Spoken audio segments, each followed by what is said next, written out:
ƙarshe annabi sallallahu alaihi wasallam ya ce abinda mutum ya rayu akai zai mutu, abinda mutum ya mutu akai za a tashi shi. Ka dinga lura da ƙarshen al'amura.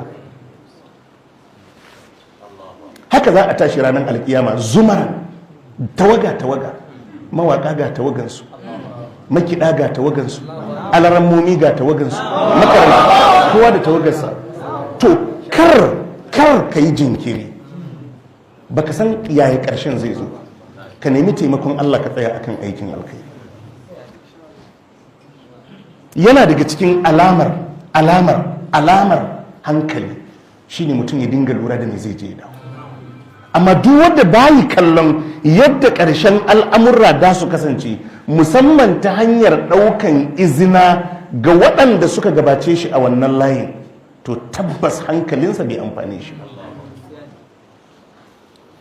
ba fa a rayuwar duniya ba, a ininka na yau laraba ka yi ƙoƙari kar a ce ka rufe laraba da mummunan aiki.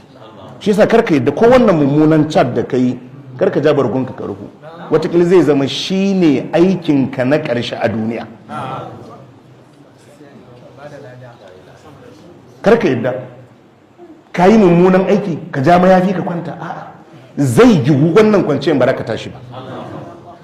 A rekod ɗinka za a zo aiki na batsa shi ne ƙarshen aikinka a duniya, to ka tashi ko na fila raka a biyu kai.